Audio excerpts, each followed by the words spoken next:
মানে একো কৰিব নালাগে মানে অথনি দিলোৱে তথাপিও এতিয়া মানে উপায় নাই যে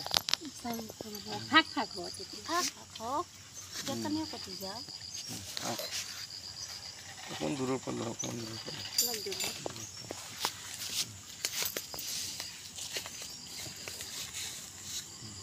এইটো মাইকেলৰ নামত ৰুইছোঁ দেই ঠিকে আছে এনেকুৱা একো নাই বাৰু এতিয়া মানে মোৰ কাৰ্যসূচীটো হ'ল শিক্ষা পৰিৱেশ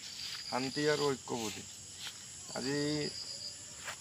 জুলাই 4 তাৰিখ 2025 ন আজি ডিচিৰি 2 নং ডিচিৰি গাঁও ন গেলাপুখুৰী ইয়াত মই শিক্ষা পৰিৱেশ শান্তি আৰু ঐক্যৰ নামত ইয়াত আহিছিলোঁ অভিযানটো প্ৰত্যেক দিনে গছ ৰুম আৰু ল'ৰা ছোৱালীকো দুই এটা কথা তেনেকৈ বিনামূলীয়াকৈ পঢ়াওঁ তোমালোকে বুজি পালে না কিবা বুজোৱাবিলাক পঢ়ি কেনেকৈ লাগিছে পঢ়ি শুনি ভাল মানুহ হ'ব লাগিব ডাঙৰ মানুহ হ'ব লাগিব ন অকল ইফালে ইফালে ঘূৰি ফুৰি সময়বিলাক নষ্ট কৰিলেতো নহ'ব নহয় এতিয়া কথা হ'ল গাৰ্জেনবিলাকে খুব মানে গুৰুত্ব দি কথাবিলাক শুনিব লাগে মানে আপডাল কৰিব লাগে ল'ৰা ছোৱালী তেওঁলোকে যদি আপডাল নকৰে ল'ৰা ছোৱালীবিলাক মানে য'ত মন যায় তাতে যাব ভাল নহ'ব মানে স্কুলত গৈ মেলি টিচাৰসকলৰ লগত ছাৰ বাইদেউহঁতৰ লগত শিক্ষাগুৰুহঁতৰ লগত অন্ততঃ এমাহত বা দুমাহৰ মূৰে মূৰে এবাৰ লগ কৰিব লাগে ফোন এটা কৰিব লাগে যে মোৰ ল'ৰাটো ছোৱালীটো পঢ়িছেনে নাই আৰু তাৰপৰা আকৌ যেতিয়া স্কুলৰ পৰা ইয়ালৈ ঘূৰি আহিব তেতিয়া আকৌ ক'ব লাগে যে তোমালোক পঢ়িছানে নাই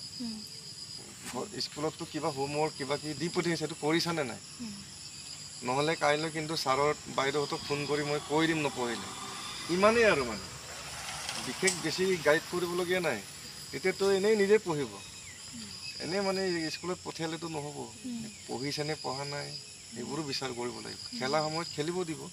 বেছি বিশেষ ইমান প্ৰেছাৰ দি পঢ়াবও নালাগে অলপ যিখিনি স্কুলত শিকায় এইটো ঘৰত পঢ়িব দিলেই হ'ল তেতিয়া তেওঁলোকে নিজে মানে ভাল হৈ গুচি যাব নহ'লে সৰুতে যদি ভাল নহয় নহয় ডাঙৰতে আকৌ পঢ়াটো ভাল নহয়গৈ মানে সৰুৰ পৰা ঠিক কৰিব লাগিব সৰুতে যদি নিজে ঠিক হ'ব ডাঙৰ হ'লে তেওঁ নিজে পঢ়িবগৈ আপুনি একো ক'বই নালাগে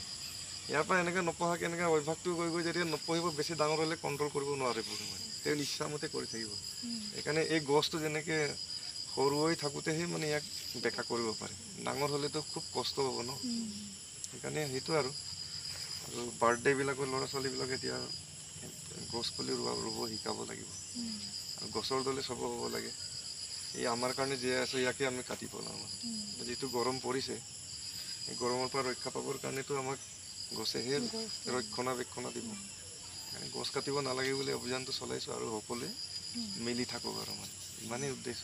দেই এইটো তোমাৰ নামত ৰুইছোঁ আৰু ইয়াক ধুনীয়াকৈ চোৱা চিতা কৰিব ঠিক আছে হ'ব থেংক ইউ দেই হ'ব